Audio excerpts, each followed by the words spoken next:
right, the movie bowl is back. What's up? We're back, baby. Rizzo and Santan. Rizzo and Santan, baby. The movie bowl. The movie bowl. We're talking about one of our guys. You sound so reluctant to do this one. Yeah. Like on the Star Wars, you were so hyped, you were ready to go. You're like, yeah, this week we're talking about our guy. Yeah, my guy. It has nothing to do with I wouldn't call him your guy. Is he your guy? Adam Sandler? I don't know if I would call... yes, we're talking about the great Adam Sandler. I don't know if I'd call him my guy. I have enjoyed many of his movies. My issue is... And Saturday Night Live, too. Everything you're saying right now seems like it's sarcastic. Use the word just now. I mean, everything... it just seems insincere. I love Adam Sandler. What are you talking about? No, we're gonna talk about Adam Sandler. There's so many movies the collective I love works from him. Yeah, so I enjoy him. He's so good. Absolutely. And the reason why I pitched this podcast is because I feel there's a disservice done to him and a lot of dirt thrown on his name. And a lot of negativity. And unenthusiastic fans like me. Unenthusiastic fans like you. Even somebody like you who enjoys him isn't as enthusiastic as they are when they're talking about other things they love and enjoy. Favorite comic actors. And just like those other two I've mentioned, Robert Williams and Jim Carrey, one thing that people don't recognize in Adam Sandler that they recognize on the other two is that they can do tremendous dramatic work. Oh, absolutely. And Adam Sandler has. Yes. And we're gonna talk about all of that. I'm gonna jump into it. The first insult that I hear thrown towards Adam Sandler when I talk to people is that Adam Sandler only plays Adam Sandler. That he's Adam Sandler in every movie. And what is the Adam Sandler character? And the Adam Sandler character is the male child, the adult child that hasn't grown up, and by the end of the movie he has to learn to be an adult.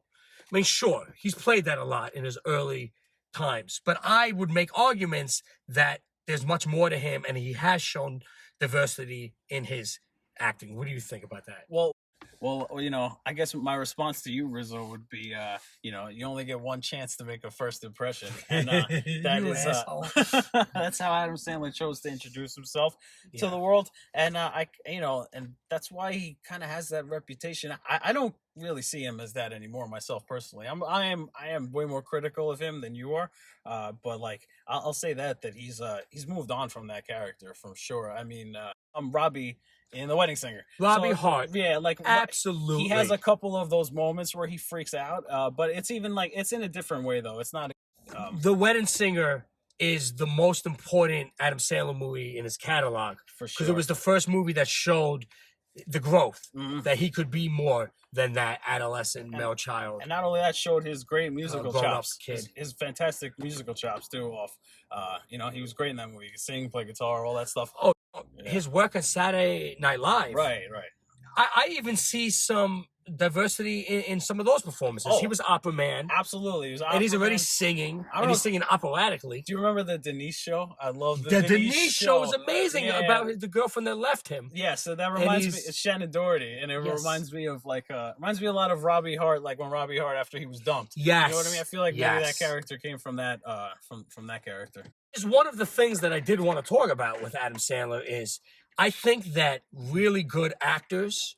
Serious actors and comics have some of their best supporting material inside Adam Sandler movies because he gets people to do ridiculous things. And he gets great actors for sure to do ridiculous Kathy things. Bates in The Waterboy, like really adds a whole heart and soul to that movie. That I don't know if any other actress could have pulled off that part and made her so you hate her, but you also see that and she she's just loves him believable. so much. She's not a caricature. No, because she's such a good actress. Oh, I love Steve Buscemi. Same. Yeah, absolutely. Big fan of Steve Buscemi. New York guy. He has done ridiculous things. In the very movie we're talking about, he's the drunk brother, the best man, the better man. Yeah, I quote him all the time. Best guitarist in the world. No lessons. Thank you very much, Pop. Yeah, and that's the thing too. Like, even with those movies, when the man-child or whatever that character, that's not a character that I don't think was done before. It was a very unique character for its time, and very attention-getting, and that's why he has that reputation. It was his character. Yeah, it was his own character, And even in the years, like you said, when he started maturing and doing less of that character, it was very well done in Wedding Singer. But some of the complaint that could be made in some of the later movies, like Anger Management, when he stopped being as silly, he was kind of more bland. It was less of bit, a character. Right. There was less. He kind of took his sauce away, and it was like, oh, if you're taking away that silly stupidity, what are you? But he got away with it because, as I said, he was always filling the movies with these supporting characters. So you had the Jerry Seinfeld effect, where he was the least funny thing about some of those movies. Right. In a movie like Mr. Deeds, as much as I love those movies, when I laugh at it, I'm laughing at the supporting performances. Turturro's brilliant in that movie, as the butler. Peter Gallagher, just like Kathy Bates, given a very committed role, a very believable, committed role in there. And that's actually a movie out of his I don't like at all, but that's amazing. I can give up, I didn't give credit where credit's due. When John Turturro was on the screen in that movie, I was laughing every time. Absolutely. Every time. Yeah, he's really funny. Now, here's where I'll get on, like, why he annoys the crap out of a lot of people and sometimes me. I was enjoying the love fest. I'm getting into it right now because, because I got Mr. Deeds, which I did not enjoy. Okay, I thought was really, really boring. My timeline might be off, folks, but I know I pronounce you Chuck and Larry was around that time, which is also a horrible movie. I didn't like that movie so much. Anger Management came around, and then it's just like him screaming like on the poster. I was like, I was already not enthused. So, but that was deceitful because he's not screaming a lot in that movie, and I think he should have. I think to see a more deranged, younger Adam Sandler, who was really crazy and really needed anger management, pitted up against Nicholson's character, Buddy Rydell, who was insane, but he was a therapist. Yes. Oh yeah, I have seen that movie. You have seen that movie. Yeah, I definitely have. I would have actually, that was one of my complaints at the time. I would have liked to seen a more off the rails Sandler. Well, here's my thing about Adam Sandler is the guy is an auteur. They're an Adam Sandler movie. They're movies that only he could make. And the same could be said about Woody Allen. That's very true. He's definitely an auteur in his own right. And you won't hear his name come up. When you hear auteur, you think Scorsese, Woody Allen types. But he is definitely crafting his own product that is decidedly Adam Sandler and unforgivably Adam Sandler. The same tropes will come up. He'll see a lot of the same actors. He has his group of guys. And he also has this thing, as I talked about earlier, where he'll bring really good actors in his movies and have them do ridiculous stuff. He brings historical... Who were you going to say? Oh, I was going to say James Caan and Grandma's Boy. James Caan. I'm not Grandma's Boy. That's my boy. James Caan and That's My Boy. Yeah. Al Pacino and Jack and Jill. Yes. Maybe his worst movie, his most... You never go full Adam Sandler.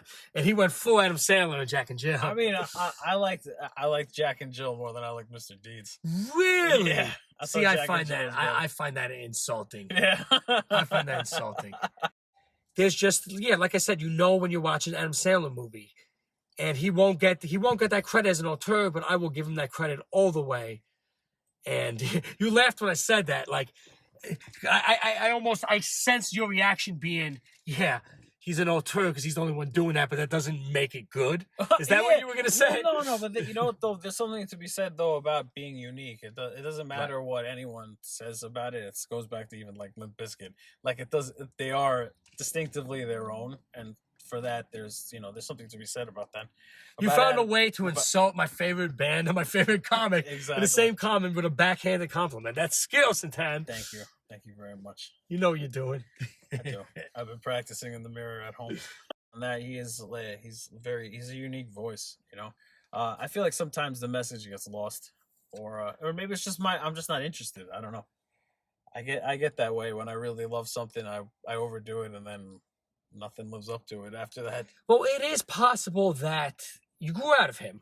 I mean, because as a kid... Sometimes, yeah. But I mean, that's the thing. I love That's My Boy, which is like already not a new movie, but like... No, it's a fairly new movie in the terms of it's a later Adam Sandler movie, but it was still like, I want to say 2011 or 12. But that's like one of my favorites of his ever. Like that's... It was the first R-rated Adam Sandler movie, and I'm so mad that it didn't do well because... I feel like Adam Sandler will make movies based on the box office returns, and it's okay. It's a business. I get that. But the same thing happened with so when he made Little Nicky. So wait, so Billy Madison and Happy Gilmore aren't rated R? No, really? Those movies like PG-13. Oh, yeah, wow. those They're are definitely not PG. PG-13. Wow, that's surprising. I would have figured they're rated R. No, those movies are not rated R. This was his first rated R. It's definitely his raunchiest movie, and I was saying, so anytime he does something outside the box, like when he did Little Nicky, and he's playing a totally different character, and as I said, I think he's strongest when he's playing a character. But I want to defend Mr. Deeds a little bit because I feel he was doing a character in that movie, but the character was a small town guy. And yeah, I mean, he just had no depth to I didn't give a shit about Mr. Deeds by the end of the movie. They don't have a lot of depth, those kind of guys. I guess so. Here's where I'm going to start criticizing you. I feel like you like to be you like to be argumentative. You like the things that you like things extra because people don't like it. Yeah. All your favorite things are popular things, but the least popular things in that. For instance, this kid loves Relapse from Eminem, which is to me nowhere near compare. I could name at least 6 of his other albums that are way better than that fucking album. Those are fighting words. But whatever, yeah. That's a misconception. I feel like you just want. You just want to like the Adam Sandler movies that no one likes. yeah, listen. Fair argument. But I will venomously debate you on a movie like Mr. Deeds. I do think that character that he was playing would be, maybe I'm being generous, but I've met people like that they don't have a lot to say. And he's doesn't have much depth beyond that.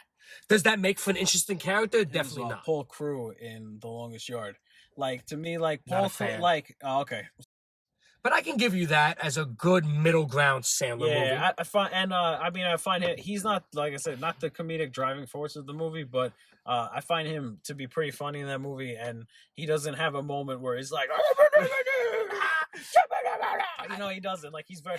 He freaks out in the beginning. He goes on a tear driving his car around. Even when he does it, he's chill. You know what I'm saying? So I think it's fair to say that he found the formula when it works for the script. Yeah, but I mean, and there's a sprinkle of them throughout his career. For sure. But he definitely doesn't have it down pat where every movie he's doing, he's perfectly treading that water and giving us a good balance. And look, you don't between like that Crazy Sandler and look, you're one of his biggest fans. You don't even like that movie. It didn't work for me. So maybe it works. It's in the eye of the beholder, I guess. It's an eye of the beholder. Yeah. Did Funny People work for you? Because that's a very meta movie. Okay, so Funny People had its moments where I laughed a lot. That's the problem too. I go into especially it's Adam Sandler with Seth Rogen and produced by Judd Apatow. Right. So I'm expecting to be laughing my ass off from start to finish. Not very interesting. I didn't find it a very interesting movie. It got boring. Yeah, it got really boring. It's just too long. I would have cut off an hour of that movie. Yeah, what I did like about that movie is Apatow went to college with this guy. They were dorm mates, and they're very close. Apatow basically Taylor made this for Sandler, and I really felt that it was reflective of Sandler's career because Sandler plays basically an over-the-hill comic who's super famous, but he's considered a hack job. Yeah. You see scenes of one of his more hacky movies. He played a baby. Yeah, the baby. It's Adam Sandler's head grafted over a baby, and there's a poster of it, and he did a few of these apparently. So he's making fun of himself, and it's such a brave thing for a guy like Sandler to do that a lot of people wouldn't do. He's basically saying, yeah, I made a lot of crap in my life, and I'm going to make this movie here and talk. I wish he had made fun of himself in a better movie, because if you're me and you're an Adam Sandler fan, and you see your guy making fun of himself in a movie you don't like, that to me was the equivalent of, on the Recovery album, Eminem is shit-talking Relapse. Oh, Relapse, yeah, exactly. And I'm like, fuck you, and it made me hate that album a lot more than I would have. What is it? He's like, he's like, Encore, I was on drugs. Relapse, I was flushing them out. Yeah. And let's face it, that last Relapse album was meh. Yeah. A movie that's very important to talk about is Punch Drunk Love. Because Paul Thomas Anderson loved that adolescent rage that we've been talking about in Adam Sandler movies. And he saw it and said, Adam Sandler can give me a really good performance in a movie where he shows this rage. But it needs to be a much better movie than the movies he's been making. And I'm Paul Thomas Anderson, so I can give him that. So basically what he's given us is Adam Sandler rage in an indie movie. So go. What do you think about Punch Drunk Love? Boring. I found it a pretty boring movie. Very interesting. Yeah, I wasn't too into it at this time. And like, you know what? I should maybe give it another shot, because when I saw it, I was like really like, there was before That's My Boy and Longest Yard came out. I was really just I had enough of Adam Sandler, and A Bunch Drunk Love, I believe, came out before, maybe right before those, or I don't know, maybe around that time. I'm not really sure. Like 99. Oh, okay, yeah. So before those, yeah. So, but it was weird enough where he was still in Adam Sandler territory where people yeah. So it was like the first got crazy hype because it was like his first dramatic role. Yeah. But yeah, I did watch it, and I mean, it didn't keep me. I saw it like around when it came out, or maybe a couple of years after, and which was already a long time ago. But I mean, it wasn't enough for me to really remember. It's funny because we thought that there'd be a lot more contention between us on this, but on this podcast, I agree with a lot of the stuff you're saying. I was also bored by Punch Drunk Love. Yeah, I was like, oh, Adam Sandler's doing a dramatic role. Yeah, he's good. He's very good. But who gives a shit about this movie? I'm like, I don't care about his character. Shout out to Philip Seymour Hoffman. He's great in that movie. Oh yeah, Philip Seymour. And he's great in every movie. When was he not? When great he's not great. Yeah. But I think the reason I didn't appreciate some of these dramatic roles, because I was like, you're putting Adam Sandler in these movies because you feel that you need to get better movies out of him. But I'm like, I didn't need these fluff movies to know that he had acting chops. Absolutely, because you know, even in Big Daddy, it's very heartbreaking when the kid gets taken away at the end of it. Yeah. You know what I'm saying? Like you really, by the end of Wedding Singer, I'm rooting for Robbie to be with Julia so badly. You know, so I don't care. He already had that skill. For me, yeah. When I realized that this guy is a tremendous actor, Waterboy. Like the performance he puts as Bobby Boucher, I'm gonna get very offensive right now. I could almost put it on Forrest Gump level of him playing a character that's, you know, not very bright, but he does extraordinary things. And I believed the character on the level that I believed Forrest Gump could exist. I don't mean to offend anybody. Wow. No, I mean, because I know that's an outlandish statement. It is outlandish, but yeah, that's a ridiculous thing to say. But no, you know what though? But but I understand where I understand the point that you're making. It doesn't it's consistent with Forrest Gump in the sense that not for a second in Forrest Gump is Tom Hanks ever not Forrest Gump. You know what I'm saying? Like he doesn't, and it's not like I'm watching a performance. It's he's Bobby Boucher. Right. And you kind of forget he's Adam Sandler. Yeah, he is that person. Because Bobby Boucher is not Billy Madison or Happy Gilmore. No. Those guys in a level are cool. At least Billy Madison was cool. He's not slow. No. Whereas like he's playing a slow character, a guy who lives at home and pieces his bed. No, he's more lovable. I mean, Billy Madison's a spoiled brat, and Happy Gilmore is like funny and a ball of rage, and he has a good heart because he has more of a heart because he's trying to help his grandmother. Billy Madison, like, he's trying to get a job that he doesn't deserve, and you root for him like the whole movie, but like he's trying to get something that is not the other guy deserves. Really, I mean, the other guy's an asshole, but he's worked for the job. Absolutely, he is less cool than he's ever been in Waterboy. Yeah, he's not cool. Yeah, and then pees the bed, living with his mom. Uh-huh. Mom's constantly shitting on him in front of Faruka Balk. Vicky Valancourt. Vicky Valancourt. I like her boobas too. I love that. I have a real issue with Happy Gilmore. It's actually like in the rewatch. I think that bothered me was just the 2020 mind watching this movie. Like what? This guy was unhinged. Like he would be taking off. Not only would he be taking off that PGA tour, but he would be like jailed. He's like beating up people in the crowd. He's beating up everybody. Even the Bob Barker scene. I mean, I didn't have a problem with the beating up, but it was such a big deal back then. It was so funny because they didn't do shit like that. I'm like, oh shit, Bob Barker's in an Adam Sandler movie. Bob Barker was But awesome. now with Apatow and the Hangover movies, Mike Tyson being in them, like it's like the thing now. Like everybody, all these big names are in every movie. The Rock, Cena. I mean, Rock's in movies, but Cena was making cameos in a bunch of movies. It's not like a fresh thing anymore. And I know he was one of the first, like. You know, I hadn't really seen shit like that. Like, at least for our generation. For our generation, seeing a Bob Barker, a TV show host, playing himself. And then and not really very flattering either. In a not flattering way. He's kind of starting it. He's being I mean, Happy sucks, but Bob Barker's being an asshole. He's instigating the whole time. Right. So, yeah. So for some reason, I don't know, it didn't have the same effect for me. That's not even fair to them because I did love that scene for years. Right. I love that. I love that movie, and I'm a big at heart a big grandma's boy, and I don't mean that about the movie, but I mean I was very close with my grandma, my father's mother. Oh, and I used to take I didn't win her house back or anything like that, but my dad worked a lot, so I used to have to go help her out with stuff, wire groceries and stuff like last few years. Okay. So I was very close to my grandma like him. So I love that movie. I'm not an orphan or anything like that. Funny you say that. I do love that the driving point is to get his grandma a house. And I love all the scenes in the hospital. Ben Stiller. Shout out to Ben Stiller. Playing the character he's played 3-4 times. Yeah. Played it in Heavyweights. He played it in Dodgeball. And he's played a rendition of it here. I love the asshole Stiller character. I've never seen Heavyweights, but I've seen the other two. Yeah. And it's like that kind of voice that he does. No one ever wants to watch Dodgeball with me. But I feel embarrassed watching it alone. Yeah. But I love Dodgeball. I enjoy Dodgeball. Yeah, don't love it, but I enjoy it. Yeah. I guess I'll take that back. I don't love it. Dodgeball. Another Adam Sandler movie where I feel he got the balance down between being silly and not just being a total ridiculous goofball, maturing and having some adulthood to it with a great message. 50 First Dates. And the credit needs to be given to Drew Barrymore. They make magic together.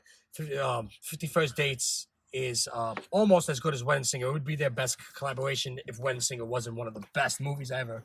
Yeah. They have such good chemistry. How do you feel about 50 First Dates? I think it's all very similar to a lot of the other movies. He gets these really actors you wouldn't expect to show up and give these hysterical performances like Sean Astin, who knew how funny he was. Saying 50 First Dates is the first of the Vacation Adam Sandler movies, but it was a really good one. Oh yeah, he did one with Jennifer Aniston too, where he's on vacation. Did. Yeah. Yes, he did. That one I also Just Go With It. And he also did Blended. I turned Drew it. Barrymore. The third and the least. It's like I don't know. Both of those movies I turned off. I didn't finish them. I was gonna say it's the Return of the Jedi of them, but I actually like Return of the Jedi a lot. Yeah, Return of the Jedi is good. That one. So it wouldn't be fair to say, but of the Drew Barrymore Adam Sandler trilogy, it's the bottom. Yeah, 50 First Dates is a pretty solid movie. That movie a lot because that movie is the equivalent of what marriage is, and every day Adam Sandler. If you guys aren't familiar with the movie, long and short of it, she's in an accident, Drew Barrymore, and she has a certain memory loss. Yeah, every day her memory resets, right? Or something. Your memory resets. Yeah. And to me, that's what marriage is. Every day your wife's memory resets. She forgets anything you did good the day before, and you have to woo her again. You need to make your wife fall in love with you again every day of your life. And she also forgets the bad things you do too. So that's do they? Maybe a little bit, I guess. Yeah. I've never seen Grandma's Boy. What? Yeah. Oh, Rizzo, you fucking herb. I apologize. You should apologize. I put it on. Dude, it's stoned and just not got through the whole thing. What? I don't know. I got to rewatch it. I don't remember anything. Oh, my God, dude.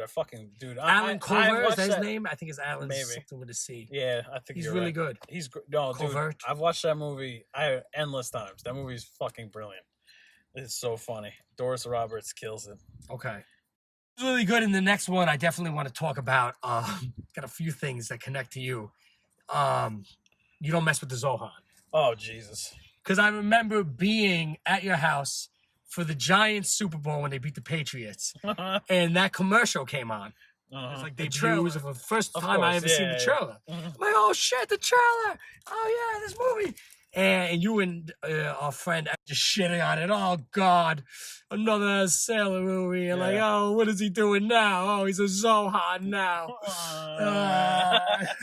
And that you two were like... that movie actually was better than I thought it would be. Yes, of course it was. Yeah. Because why? I didn't hate it.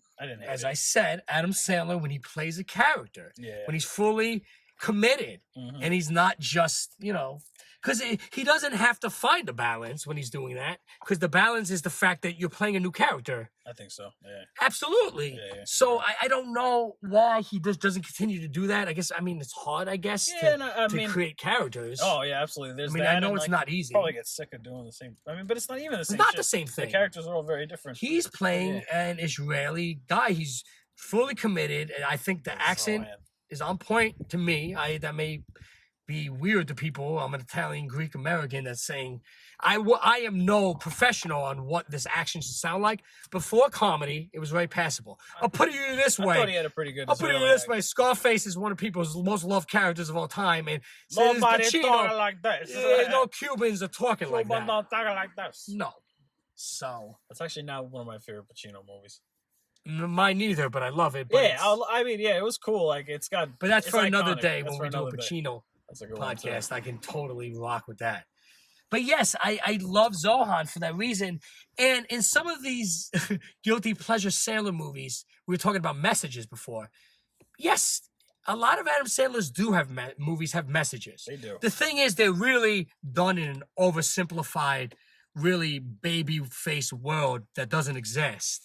And it's like, sure, Sam, that's a great message. If we lived in a perfect world, I believe that in Zohan, he quells the anxieties between he deads the beef between Israel and Palestine in such a simplified way that is really, it's beautiful. And I almost did kind of cry in a way. I'm like, I wish it was this simple, because we really are similar. A lot of us that we think was so different. Even I'm sure that there are Israeli and Palestinians. They still do like hot women, both of them. They still do like whatever they were connected on. They both like to save money. They both are similar in how they make their money. You know, there was funny scenes in that movie about the hustle. They both have their hustles, and they both sell a lot of electronics and jewelry, right? You can see a lot of Israeli and Palestinian people simplifying a lot of stuff. But it is simplified in the same way that Chuck and Larry were simplifying things. It's like, let's just get married for whatever. Right, and the message was don't hate, on gay people. It started Adam Sandler in that movie. His character was seeing how detrimental it is to be hated on for loving a man. And he goes to court and he gives a whole speech at the end. Yeah, the message and the heart's in the right place, but I didn't even buy it in that movie because I'm just like, this just seems very forced, and he didn't find a good balance of finding the funny within all of his context. It's one of the few movies where Buscemi's not even funny in it, and I didn't think he was as funny as I was expecting it to be. It's not his fault, but it just wasn't a very funny movie. I'm not a big Kevin James guy. Oh, I wasn't expecting it to be funny, and it didn't disappoint in that regard. It was, but yes, it is a great example. I like that. It's a great example, though, of an Adam Sandler message movie. I would love to see how Billy Madison ran his father's company into the ground after he took over.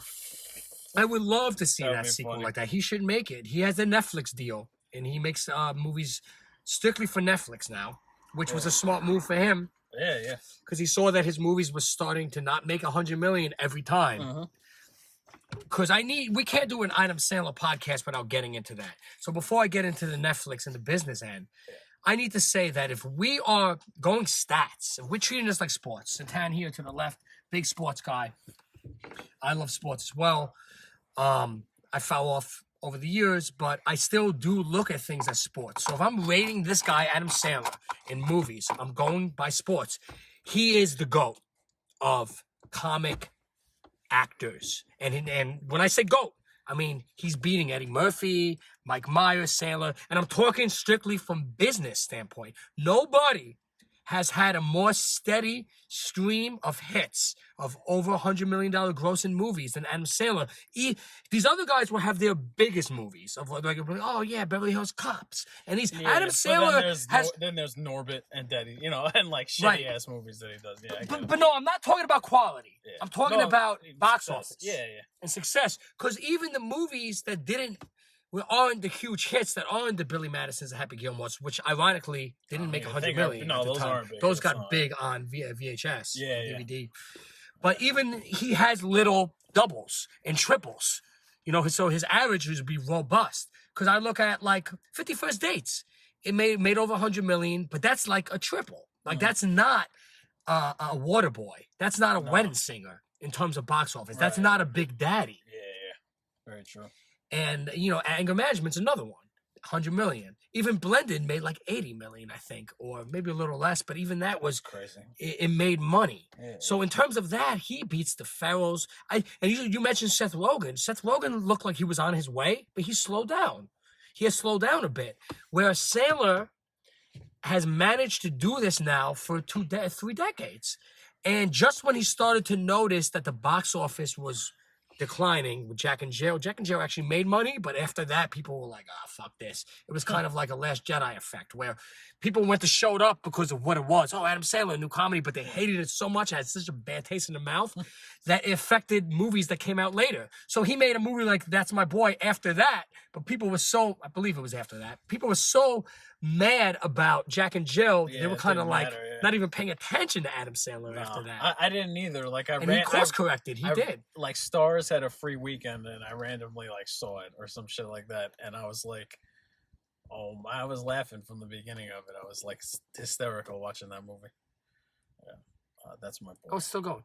Yeah. Cool. All right, you want to take a break real quick? Yeah, let's take a break. Oh, I forgot you said.